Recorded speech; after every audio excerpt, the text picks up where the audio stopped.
Hello, welcome to Ruby's vibes. कैसे हैं आप सब लोग। प्रेगनेंसी एक ऐसा टाइम होता है जो हर लड़की के लिए स्पेशल होता है। प्रेगनेंसी में काफ़ी हमें अप एंड डाउन्स आते रहते हैं। कभी हमारा मूड स्विंग हो जाता है, कभी हमें भूख नहीं लगती, कभी हमें बहुत ज़्यादा भूख लगती है, कभी हर टाइम वॉमिटिंग आने का होता रहता है हमें कि अभी वॉमिटिंग आई, अभी दिल कच्चा हो रहा है, कभी थकान महसूस होती है, मॉर्निंग सिकनेस होती है, काफ़ी ज़्यादा प्रॉब्लम होती है। मतलब ये 9 महीने का जो हमारा टाइम होता है वो हमारा ऐसे ही निकलता है, लेकिन इसके बावजूद हम प्रेगनेंसी को इंजॉय करते हैं। क्यों? क्योंकि हमारे पास हमारा न्यू बेबी आने वाला होता है ना। इसलिए ये टाइम हमारे लिए बहुत स्पेशल होता है। हम बेबी के लिए पहले से केयर करनी स्टार्ट कर देते हैं, जैसे कि हम क्या खाएं कि हमारे बेबी के लिए अच्छा हो, हम क्या ना खाएं कि हमारे बेबी के लिए ये अच्छा नहीं है ना। तो ऐसे कैसे सोएं, कैसे बैठे, कैसे चलें, ऐसी बहुत छोटी छोटी चीज़ों का हम काफ़ी ख्याल रखने लग जाते हैं।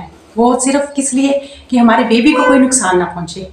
इसीलिए आज मैं प्रेगनेंसी के बाद, प्रेगनेंसी में तो हम अपने बेबी का पूरा ख्याल रख सकते हैं, बट आफ्टर डिलीवरी बेबी हमारे हाथ में होता है, हमारी गोद में होता है, हमारी लैप में होता है, तो वो क्या होता है, वो भी बहुत इतना नाजुक सा टाइम होता है, तो उसकी केयर करनी और भी ज़्यादा ज़रूरी हो जाती है। तो बेबी केयर से रिलेटेड सभी क्वेश्चंस को आज मैं इस पर्टिकुलर वीडियो में कवर करने जा रही हूँ। आपको वीडियो अच्छा लगे तो वीडियो को लाइक ज़रूर कीजिए। देखिए, नंबर 1 पे आता है फीडिंग और स्लीप। जब न्यू बॉर्न बेबी होता है जो, उसका मेन 2 इम्पॉर्टेंट काम होते हैं, ठीक है। वो काम होते हैं फीडिंग और स्लीप। इससे बेबी की जो भूख है वो बढ़ती है, वो उसके लिए काफ़ी अच्छा होता है। तो बेबी चाहे सोया हुआ हो चाहे ना, हर 2 घंटे में बेबी को फीड कराना ज़रूरी हो जाता है, चाहे बेबी फीड मांगे चाहे ना। इसी तरह से स्लीप होती है। जो न्यू बॉर्न बेबी होता है, न्यू बॉर्न बेबी हम जन्म से लेके 3 मंथ तक का न्यू बॉर्न बेबी कहते हैं, ठीक है ना। उसको हमने क्या कहना है कि नींद होती है जो न्यू बॉर्न बेबी से, वो बहुत ज़रूरी होती है। जितना ज़्यादा बच्चा सोता है, वैसे तो 16 से 18 घंटा मतलब बच्चे को सोना चाहिए।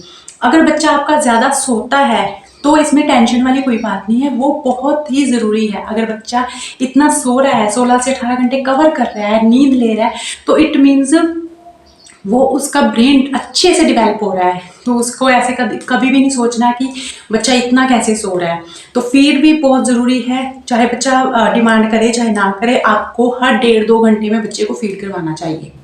नंबर 2 पे आती है क्लीनिंग।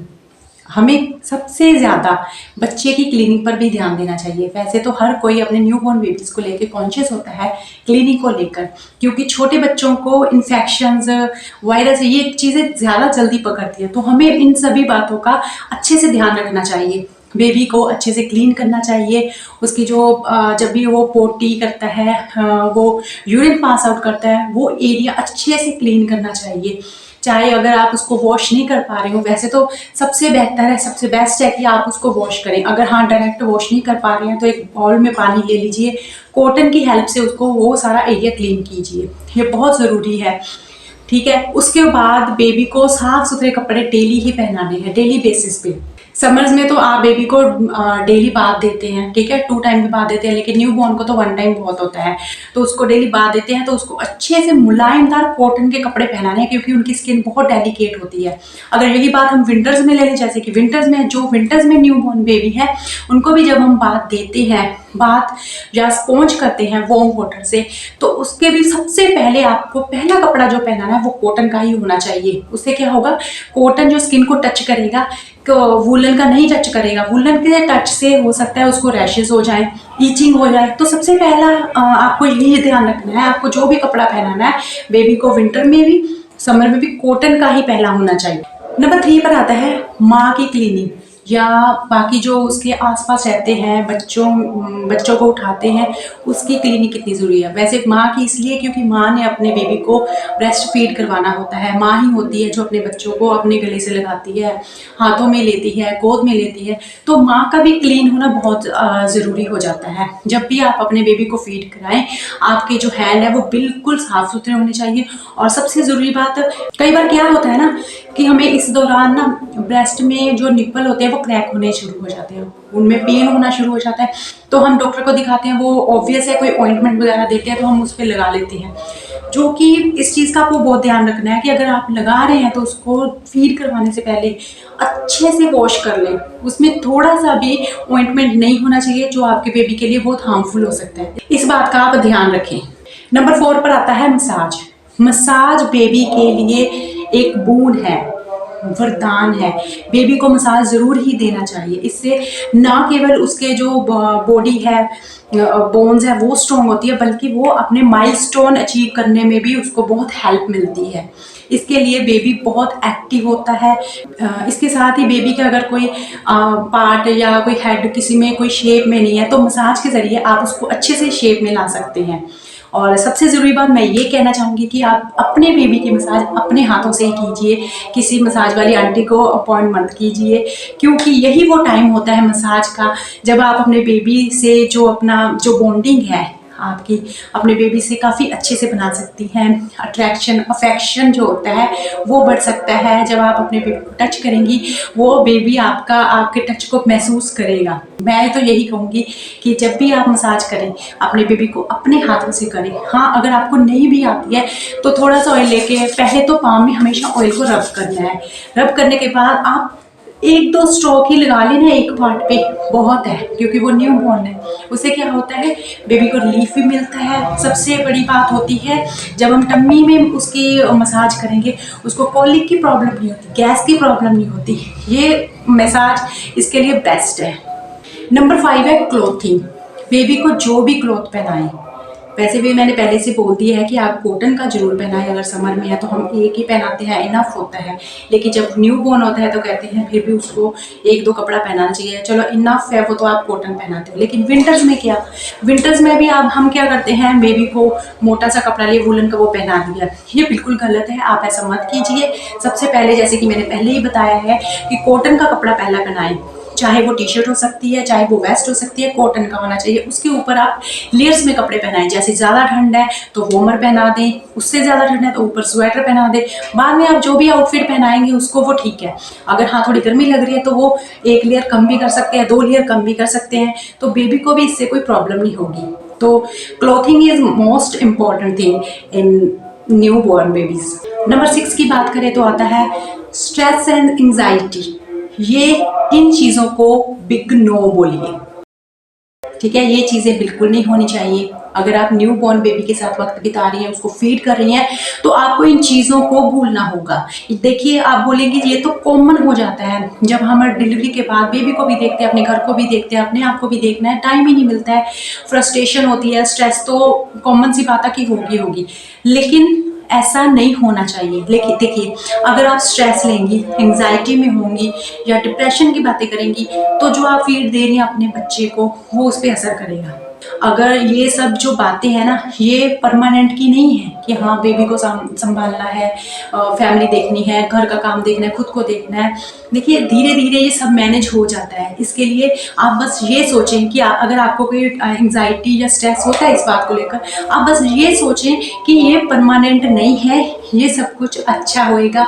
अपने बेबी को देखिए, उसके जो होते हैं आप, उसका जो नर्चर हो रहा है वो बिल्कुल पॉजिटिव होना चाहिए, बेहतरीन होना चाहिए, पीसफुली होना चाहिए।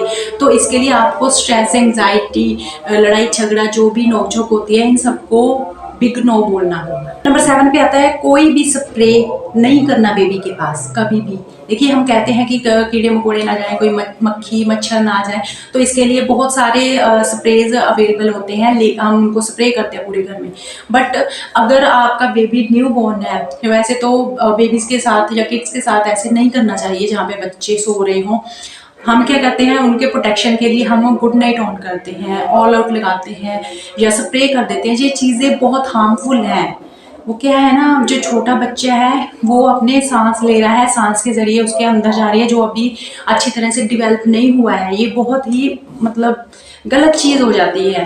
तो आपको हाँ, सफाई करनी है। हम कहते हैं डेटॉल से अच्छा कुछ नहीं है। आप डेटॉल को आप पानी में लीजिए, बच्चा जहाँ आप बिठाते हो या आप सुला रहे हो न्यूबॉर्न को, उसके आसपास को क्लीन रखिए। ज़रूरी नहीं होता है कि आपको स्प्रे करना है, आप वैसे भी अच्छे से झाड़ू पोछा लगा के रखिए, उसके बेड क्लीन करके रखिए, जो भी कोट है, क्राइब है या बेड में सुलाते हैं उसके कपड़े जो हैं वो आप अच्छे से वॉश कीजिए, धो के रखिए, धूप में सुखाइए।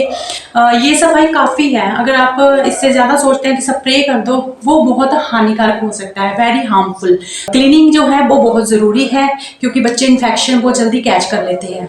नेक्स्ट पॉइंट आता है नो किसिंग। देखिए न्यू बॉर्न जो बेबी होता है वही बात आ जाती है इन्फेक्शन वाली।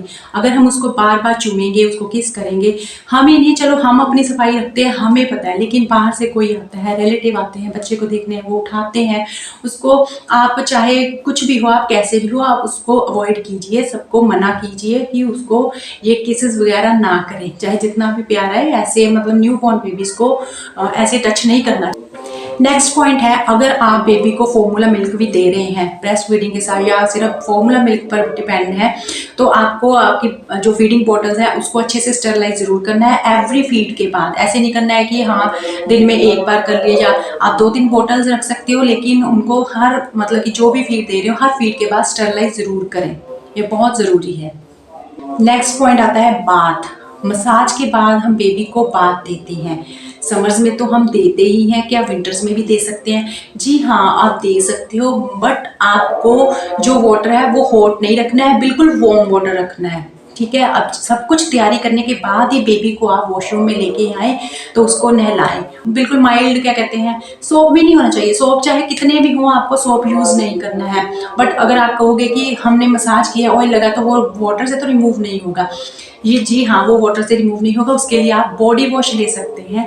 वो क्या होता है, वो ज़्यादा माइल्ड होता है। सोप बिल्कुल मत लीजिए, बॉडी वॉश लीजिए। बॉडी वॉश को बेबीज के अप्लाई कीजिए। उसके बाद एक टिप देती हूँ मैं आपको, उसके बाद आप बेबी को मिल्क बाथ ज़रूर दीजिए।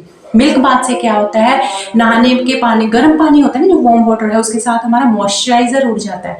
बच्चों में मॉइस्चराइजर लॉक करके रखना होता है, बहुत ज़रूरी होता है।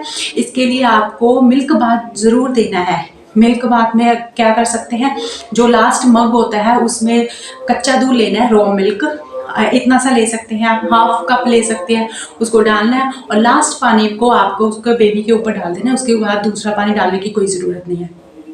ये बहुत ही अच्छा मॉइस्चराइज़र है। इसके बाद आप मॉइस्चराइज़र भी अप्लाई कर सकते हैं, वो आपके ऊपर है। अगर आप उसको मिल्क बाथ देते हैं इनफ है, नहीं तो अगर आप चाहते हैं कि और सॉफ्ट और सपल हो उसकी स्किन, तो आप उसको डेफिनेटली मॉइस्चराइज़र लगा सकते हैं। अभी तो विंटर चल रहा है तो मॉइस्चराइज़र अप्लाई कर सकते हैं, लेकिन हाँ, हाथों पे बिल्कुल भी अप्लाई नहीं करना है। And last but not the least, peaceful and beautiful positive environment. Baby के लिए पीसफुल और पॉजिटिव एनवायरनमेंट होना बहुत ज़रूरी है। वो अच्छे से डेवलप करेगा, उसका ब्रेन पीसफुल रहेगा। अगर काफ़ी बार देखा होगा आपने कि बच्चे ज़्यादा इरिटेटिंग होते हैं, कि कईयों के बच्चे बिल्कुल शांत होते हैं, पीसफुल होते हैं, उनमें थोड़ा सा यही फ़र्क होता है। क्योंकि जो बच्चे होते हैं ना, जो हम उसको एटमॉस्फेयर देंगे वो उसके अकॉर्डिंग ही बिहेव करते हैं। अगर हम अपने बच्चों को पीसफुल पॉजिटिव सराउंडिंग्स देंगे तो वो वैसे ही बिहेव करेंगे। आपको ज़्यादा मशक्क़त करने की कोई ज़रूरत नहीं पड़ेगी। आपका बेबी बहुत पीसफुली ग्रो करेगा। उसका वो अच्छे से अपने माइलस्टोन जो है अचीव करेगा, डेवलपमेंट अच्छी होगी आपके बेबी में। तो इसके लिए आपको सबसे ज़्यादा ज़रूरी है अपने घर को बहुत ही पॉजिटिव पीसफुल रखना है। कोई भी ऐसी बात बेबी के अराउंड नहीं करनी है, क्योंकि जो बेबी होते हैं ना, वो नेगेटिविटी को बहुत जल्दी कैच कर लेते हैं, जिससे वो बच्चे चिड़चिड़े हो जाते हैं, इरिटेटिंग हो जाते हैं, रोने लगते हैं। कई बार हमें पता नहीं चलता कि क्या हो गया, हम कहते हैं कि जो उसको नज़र लग गई। ऐसा कुछ नहीं होता है। आप अपने बच्चे को पॉजिटिव एनवायरनमेंट दीजिए, फिर आप फ़र्क देखिए। ये थे कुछ बेबी केयर के टिप्स जो मैंने आज आपके साथ इस वीडियो में शेयर किया। अगर वीडियो अच्छी लगी तो वीडियो को लाइक कर दीजिए। अगर आपको कुछ क्वेश्चन है या कुछ छूट गया या कुछ रह गया, आप मुझसे पूछना चाहते हैं या मुझे बताना चाहते हैं, तो डेफिनेटली कमेंट मी बिलो। तो see you in the next video. Thanks for watching.